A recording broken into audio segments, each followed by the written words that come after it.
Hello everyone, Jolene here from Bookworm Adventure Girl. Welcome to another Tag Tuesday. I hope that you are all well. This is where I talk about the books that I'm reading. I like to read diverse books and I highlight Canadian literature. If you are new, thanks so much for checking out my channel. Please hit subscribe and stick around. Today I'm going to be doing the Behind the BookTube tag. This tag was created by Shelly and she was inspired by a video that Jennifer Brooks did when Jennifer celebrated 5 years on BookTube. I was kindly tagged by Kelly at Books I'm Not Reading, and I will leave a link to all of their channels and their tag videos below. If you aren't already familiar with these lovely ladies, then I definitely recommend going and checking them out. There are several prompts here, so let's get started. Number one is, what has surprised you the most about BookTube, both in a good way and in a bad way? I think the biggest surprise for me was the community, and I know everyone says this, but everyone says this because it's true. I never expected to be reading books with people from different countries. I never expected to meet other booktubers in real life.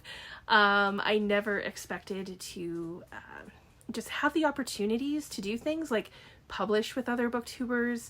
I never would have met some of the authors and the people that I've met. You know, that's been a lot of fun. On the negative side of things, I will say that what has surprised me the most is maybe how much time BookTube takes. Like, I don't know about other people, other booktubers, but BookTube takes a lot of my time. And that's not a problem necessarily, but I find when life happens or when things aren't going as smoothly, BookTube is really hard to keep as a priority. So number two is, how do you balance reading and BookTube with the rest of your life? So not well sometimes, and this is what I was talking about with number one. Like, I find that I have to be super organized in order to keep up with the videos that I want to do. If I stay organized and on schedule, I'm fine, but if the rest of my life goes a little off kilter, then I have to put other things first. And I think, that's why we've seen a number of booktubers take long breaks sometimes. I've had to step away a couple of times because of big events happening in my life, and BookTube can add some stress to all of that. So number three, have you ever thought about starting a Patreon? So yes, I wanted to start a book club, and I looked into doing it through Patreon or Ko-fi and on YouTube, and I ended up choosing to go with YouTube itself, mostly because it's already right here and people don't have to start going to another platform to find it. I do have Ko-fi as well, but it didn't have everything that I wanted for memberships, so I have that if people just want to do a one-time thing. But Patreon, I don't have, but people can join through YouTube. So number four, have you made any mistakes on BookTube? Yeah, I think that there are things when I look back that I wish I had maybe done differently. So I don't know that I would say they were mistakes as much as like things that didn't go how I would have liked.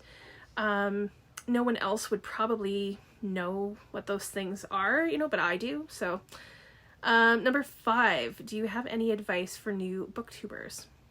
So I did a whole video a while back. I'll link it below. It was a video about 10 things that I've learned on BookTube, and I think basically it comes down to, if you want to give BookTube a try, go for it. The most important thing is to be yourself and have fun with it. It sounds silly, but it's true. Don't worry about what others are doing. Don't worry about doing things perfectly. Yeah, that would be my first advice. 6, what are your thoughts on the YouTube algorithm? I'm not sure I really have thoughts about this. It's a mystery to me, and I wonder if it's really a thing sometimes.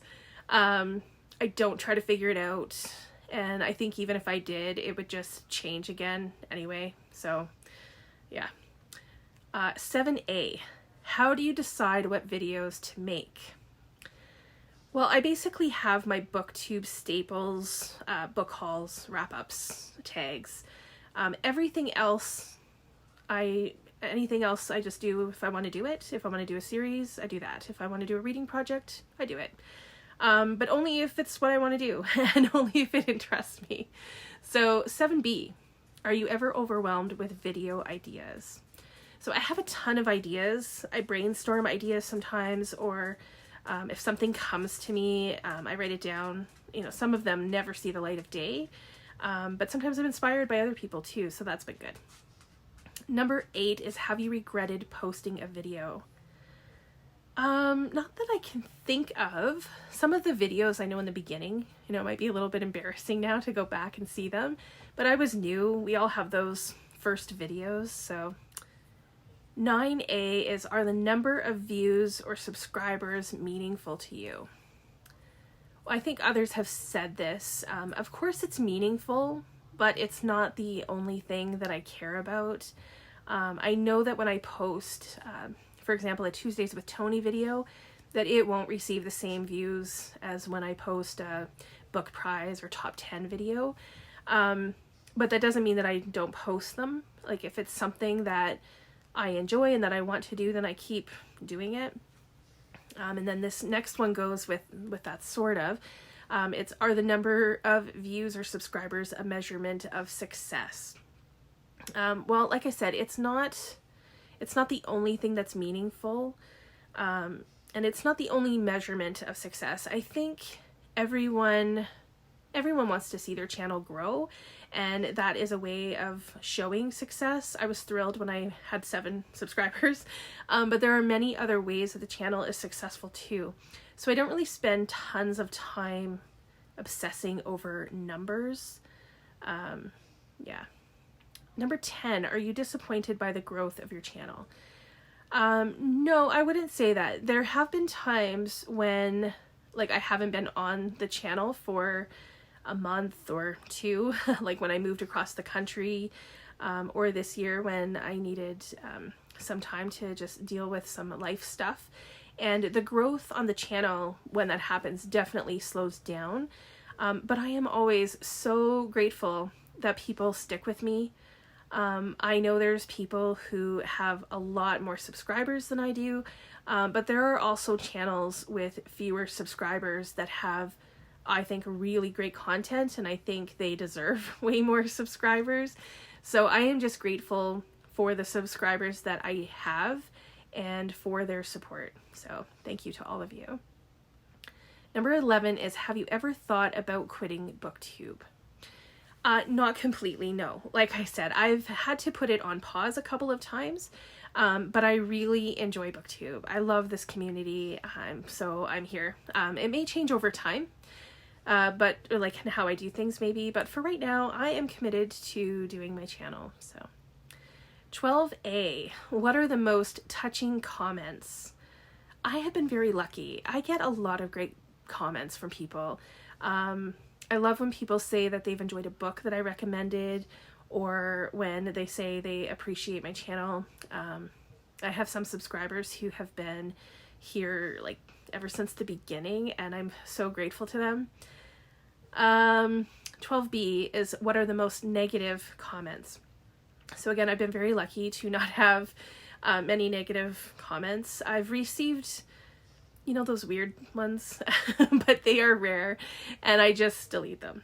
So, okay, and then the final prompt is number 13. In regards to BookTube, where do you see yourself in 5 years? So I hope I'm still here. I hope that I've read some really great books and that I've shared them with you. I'd like to see the Reading Across Canada challenge take off and the book club grow, and maybe inspire people to read more CanLit. I hope I meet more amazing people, and I look forward to just seeing what the channel will bring. Yeah, so that's all of the prompts for this tag. Thanks again to Kelly for tagging me. I'm going to tag a couple of people to do this if they'd like. I think I'm going to tag Elisabeth from Bookwins and Books, and I'm going to tag Kristen from Enter the Book. And I think I will also tag Heather Gregg. If you are up to doing this tag and I haven't tagged you, please go for it. Or feel free to leave answers and comments in the comments below. I look forward to chatting with you there. As always, thank you so much for watching. I hope you enjoy the rest of your day, and don't forget to make every day an adventure.